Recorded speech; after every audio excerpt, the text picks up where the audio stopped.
Olá, eu quero agradecer às BOTS, a comissão organizadora e todos os ortopedistas que estão presentes. Eu fui convidado, é um prazer, uma honra ser convidado para palestrar aqui com vocês. Vou falar de um tema que é anticoagulação e técnicas de intervenção. Tá?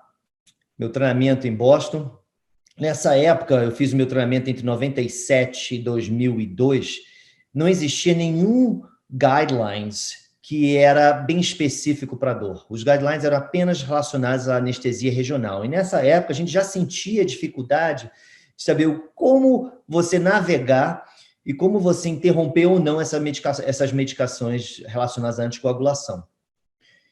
Alguma literatura, já dou aula nesse tema desde 2012, né? Mas só em 2015 que a Regional Anesthesia and Pain Medicine publicou um artigo que era um bom guidelines para esse tema. Em 2015, eu coloquei para vocês a de 2018, que é o mais recente. Provavelmente a cada 3 anos sai, talvez agora 2021 vai sair uma outra referência mais nova. Nosso objetivo é discutir a cascata de coagulação, o risco-benefício, que é o mais importante de você continuar ou interromper as medicações, e discutir a similaridade ou a diferença de cada guidelines, ok? Vou jogar um caso para vocês. Um caso é um homem de 42 anos que veio fazer um trial de eletrodo, história de angina, tomava aspirina por profilaxia secundária e uma dose baixa. O que você faz para esse paciente? Você continua a aspirina? Você para? Como é que você faz? A gente vai voltar nisso aí durante o meio da aula. É importante saber porque 55% de todos os casos reportados na literatura de hematoma peridural, os pacientes estavam usando anticoagulante, ok? A outra importante, a importância do exame físico. Esse caso foi publicado em 2009, paciente de 67 anos, desenvolveu dor na perna, 24 horas após uma peridural, o que é difícil, porque o paciente está em casa, né? Então é difícil você fazer o diagnóstico, trazer o paciente para o centro cirúrgico. Foi descomprimido a parte da coluna vertebral, mas a fraqueza da perna continuou. E esse paciente ela tinha púrpura, que não foi identificada. Ou seja, na época, na hora, o paciente não relatou isso para o médico, assim como o médico também não detectou através do exame físico. Vou me ater principalmente a esse guidelines, ok? Esse guidelines aí foi da Regional Anesthesia and Pain Medicine, mas tem um aval da Sociedade Europeia, da Academia Americana de Dor, da Sociedade de Neuromodulação Internacional, da Sociedade de Neuromodulação da América do Norte e do WIP, do World Institute of Pain. Qual era a diferença de 2015 para 2018? Em 2015, você olhar do meio dos riscos, ou seja, foi estratificado o risco de cada procedimento. No meio, você vê que procedimentos intermediários seriam epidurais cervical, torácica, lombar, transforaminal, bloqueios facetários, medial branch blocks, radiofrequência, tanto cervical, lombar, sacral. E revisão de bomba, né, do pocket, e estimulação do nervo periférico. Em 2018, já fizeram uma revisão importante, que era uma coisa que a gente já discutia isso na prática. Conversava muito com o Dr. Patel e com o Dr. Barat sobre isso, e eles fizeram exatamente o que a gente discutia muito na época. Ou seja, eles mudaram de estimulação periférica do nervo para baixo risco, você vê do lado direito, abaixo, e a revisão de pocket para o lado de baixo risco, e intermediário também mudou para o lado direito, ficou a parte cervical facetária de medial branch block ou radiofrequência, ainda sendo risco intermediário, e torácica e lombar facetas como baixo risco. Isso tem importância muito grande. Eu coloquei aqui esse slide, um slide, como a gente diz, busy, né?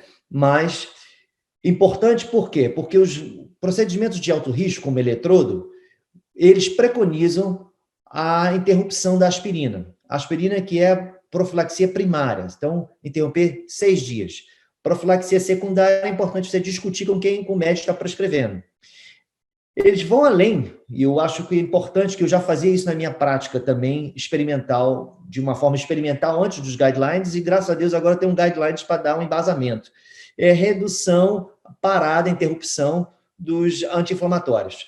Você vê, eles recomendam 5 meias-vidas, ou seja, ibuprofeno em torno de meia-vida de 5 horas, 5 meia-vidas, 25 horas, um dia, interrompendo por um dia. Naproxeno, 4 dias.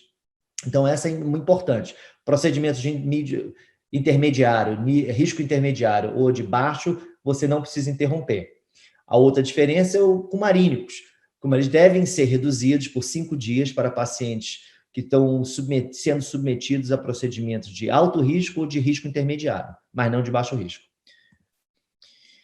Vamos lá. Outras, como Plavix, 7 dias, tanto para risco aumentado e intermediário, né? Da Bigatran, que é o Pradaxa, 4 dias, Xarelto, que é o Rivaroxaban, 3 dias. Então, vamos lá, vamos falar um pouquinho de hemostasia. Hemostasia normal. Primária seria o plug plaquetário, secundária seria os fatores de coagulação, sendo o mais importante a trombina, que é o fator 2, ok? Hemostasia primária, 3 coisas são importantes: adesão, liberação de grânulos e agregação plaquetária. Cada agente vai agir de uma forma diferente. Você vê o clopidogrel, que é o Plavix, vai inibir o receptor, bloquear de ADP, tá? Que é responsável pela agregação. A aspirina, os anti-inflamatórios vão reduzir a função da ciclooxigenase, ou seja, não vai produzir tromboxana 2, não vai ativar a plaqueta a se modificar e fazer adesão, ok? Hemostasia secundária seria os fatores de coagulação, as proteínas, que vão estimular também a plaquetária. E as duas se entram em um feedback positivo.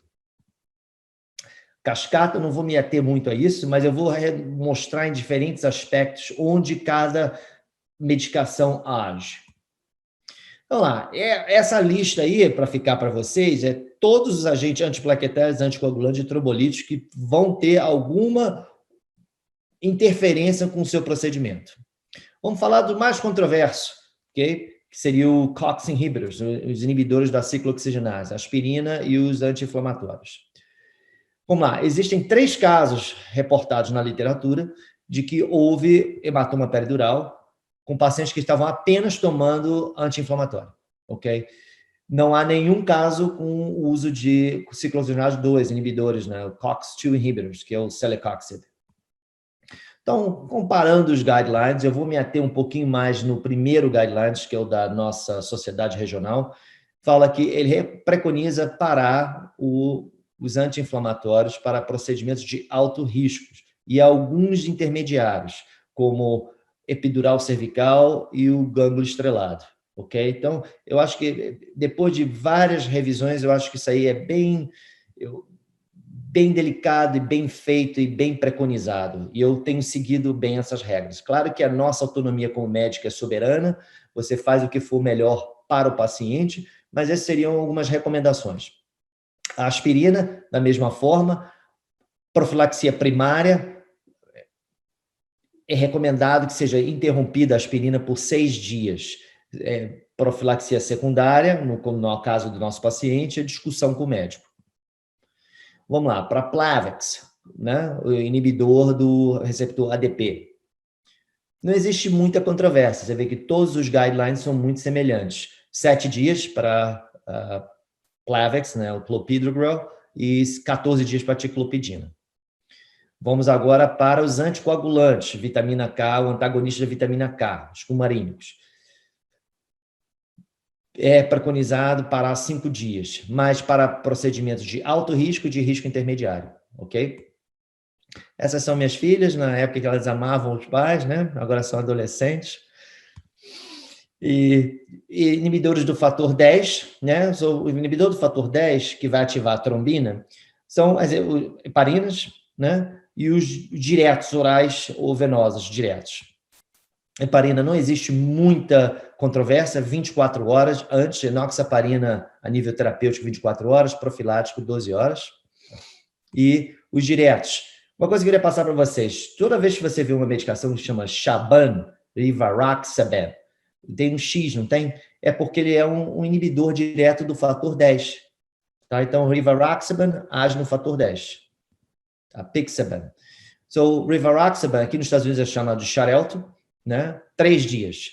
Ok? Por quê? São 5 meias-vidas. Meia-vida de 5 horas, 5 vezes, né? Chegando a 10 horas, né? Vezes 5, ok? Então, 50 horas, 2 dias, 3 dias, ok? Para alguns tipos de procedimentos, as pessoas terminam em 1 a 2 dias. Mas o guidelines que eu estou querendo falar sobre são 3 dias. O outro seria o dabigatran, que aqui nos Estados Unidos é o Pradaxa. Você vê Gatran, então não é o fator 10, é o fator 2, que é o mais importante, que é a trombina. Então, a recomendação atual são 4 dias, sendo que pacientes com baixa função renal, a preconização é de ser de 5 a 6 dias, ok? Por que isso é importante? Por causa da formação de hematoma peridural. Apesar disso ser muito raro, quando ocorre é catastrófico. E é mais catastrófico quando ocorre lentamente e esse paciente vai começar a ter fraqueza nos membros inferiores ou superiores em casa. Então, por quê? Foi mostrado que o prognóstico é muito maior quando a laminectomia descompressiva é feita dentro de 12 horas. Inclusive, existem alguns artigos mostrando 8 horas. Ok? Esse paciente era o meu paciente, ele desenvolveu hematoma peridural, mas ele paciente não... Na época, a gente não tinha nenhuma recomendação de interromper ou não a aspirina. O cardiologista também não queria que a gente parasse. Eu fiz o procedimento, o paciente desenvolveu hematoma peridural, começou a ter fraqueza nos membros inferiores, contactei o neurocirurgião de plantão, o cirurgião de coluna, e ele fez uma laminectomia muito bem feita, dentro do tempo, em menos de 8 horas, o paciente recuperou completamente, sem nenhuma sequela. Então, isso é importantíssimo. Eu acho que fazer eletrodo hoje, eu recomendo a interrupção da aspirina e dos anti-inflamatórios, ok? Assim como os outros também, epideroscopia, laminectomia, porque é importante, não é um campo aberto, um campo fechado, pacientes que têm estenose cervical, estenose lombar, então não tem muito espaço para absorver qualquer sangramento naquele espaço, né? Então vamos lá, revisão.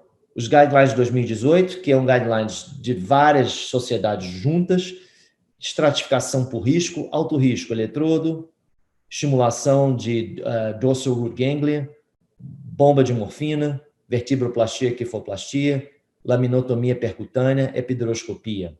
Intermediária, agora a gente modificou, botou os bloqueios cervicais facetários dentro como intermediário e de baixo risco torácico lombar, ou seja, você pode continuar com o marínico para um bloqueio lombar facetário, ok? De acordo com guidelines. Como eu sempre falo, a decisão médica é soberana, mas aqui é apenas uma recomendação de vários estudos, já fizeram uma análise muito bem cuidadosa, muito bem delicada, eu gosto muito desse artigo.